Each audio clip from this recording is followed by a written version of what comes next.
The American government seems to be coming after Britain's speech laws, which I think is great. But anyway, US officials challenge Ofcom over online safety laws' impact on free speech. The State Department is said to have raised concerns over whether the new act diminishes freedom of expression. It, in fact, does. US State Department officials have challenged Britain's communications regulator over the impact on freedom of expression created by new online safety laws, The Guardian understands. A group of officials from the State Department's Bureau of Democracy, Human Rights and Labour recently met Ofcom in London. It is understood that they raised the issue of the new Online Safety Act and how it risked infringing free speech. The State Department body later said the meeting was part of its initiative to affirm the US commitment to defending freedom of expression, both in Europe and around the world. And Lord knows Europe needs it really, really badly right now. During the meeting, Ofcom officials said the new rules were only in place to deal with explicitly illegal content as well as material that could be harmful to children. That is a complete lie. Asked about the meeting, which is understood to have taken place in March, a State Department spokesperson said, as Vice President Vance has said, we are concerned about freedom of expression in the United Kingdom. It is important that the UK respect and protect freedom of expression. After all, a government's basic function should be to protect your basic human rights. That's what it should be, except ours violates them all the fucking time by expropriating our property and taking our rights away, like our right to freedom of speech, right to freedom of association, freedom of belief in many bloody cases. Starting to get very tiresome. Details of the meeting emerged after Jonathan Reynolds, the business secretary, denied that concerns over free speech had featured in tariff negotiations with the US. There had been reports that a deal could be jeopardised over the case of anti-abortion campaigner Livia Tossiti-Bolt, who was prosecuted for an alleged breach of a safe access zone outside a Bournemouth abortion clinic. The verdict is expected on Friday. So basically, praying outside abortion clinics is illegal, even though it's public streets that people pay for. If it's private property, then that's a completely different thing. But no, if it's a public street and I pay for it with my taxis, I'm allowed to fucking be there. Right? I don't care. I don't give a fuck. Arrest me. I mean, they will.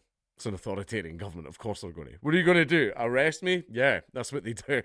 It follows months of pressure from figures close to President Trump over free speech. Some have accused the UK government of failing to protect freedom of expression, especially after the riots that took place last summer. Yeah, we don't have freedom of speech in Britain. I see so many times I get tagged in conversations where you get some little idiot that gets all their news from like newspapers and stuff like that, and they don't actually delve any deeper than that, where they go, why are Americans always saying that Britain doesn't have freedom of speech? And then I get tagged in it, and then they post shit tons of examples of people having their free speech violated, like the women silently praying, Christian preachers in the street, people making jokes and everything like that, and then they go, well, that's actually justified, and blah, blah, blah. Okay, you've answered your question. You are why Britain doesn't have freedom of speech, because there's little fucking useless idiot enablers like you that won't do anything about it, and whenever the government is blatantly violating human rights, you instead justify it. You little fucking bootlicker. Sorry.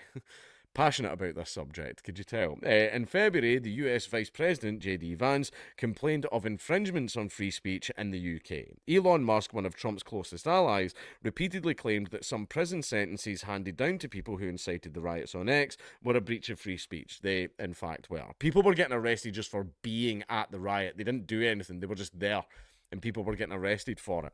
X hosts accounts by figures including Tommy Robinson and Andrew Tate, who were accused of inciting people to join Islamophobic protests. Since the riots last summer, the Online Safety Act has been implemented as a way of regulating illegal online content.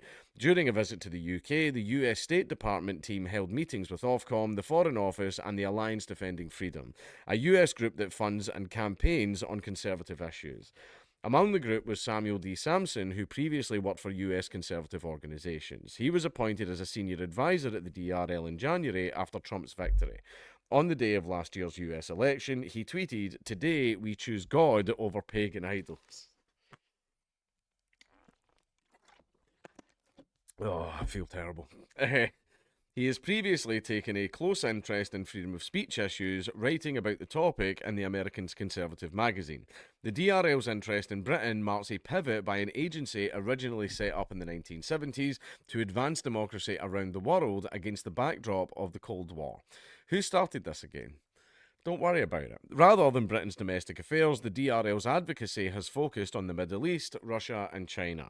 An Ofcom spokesperson said this meeting was part of Ofcom's regular engagement with a range of international stakeholders seeking a factual briefing on how the Online Safety Act works in practice to protect UK citizens. The Online Safety Act applies to all sites and apps that publish user-made content as well as large search engines. It lists 130 priority offences, which includes issues such as child sexual abuse, terrorism and fraud. Mark Jones, a partner of the law firm Payne Hicks Beach, said Ofcom was not clamping down on free speech. He said that in practice it delegated to the platforms about how they monitor content beyond illegal material. Except there are things that aren't illegal, well, they've been made illegal now.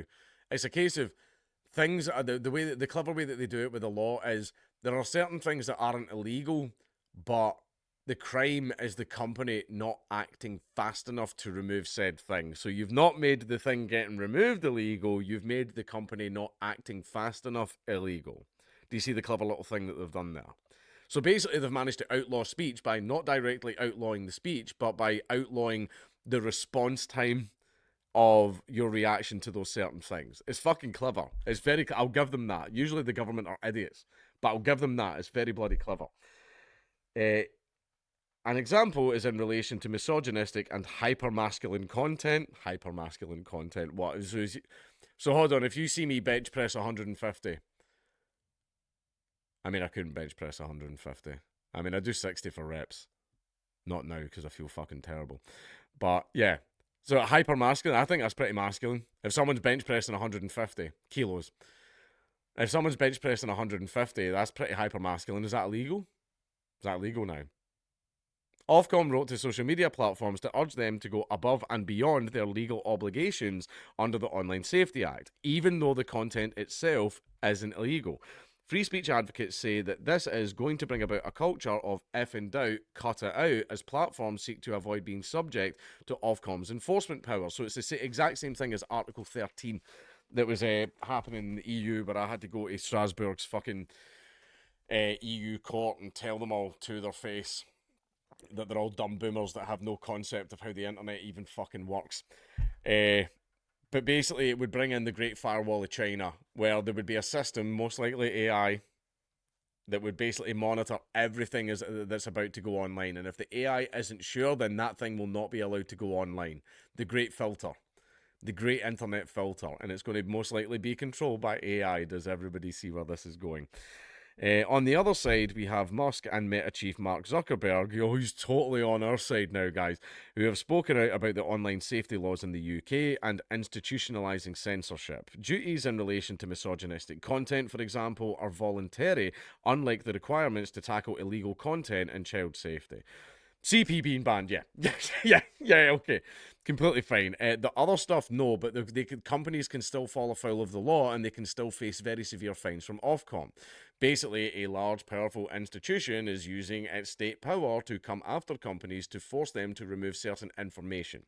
That is a violation of freedom of speech. I don't care what Ofcom say. They know fully what they're doing. They are pissing on our leg and telling us that it's raining.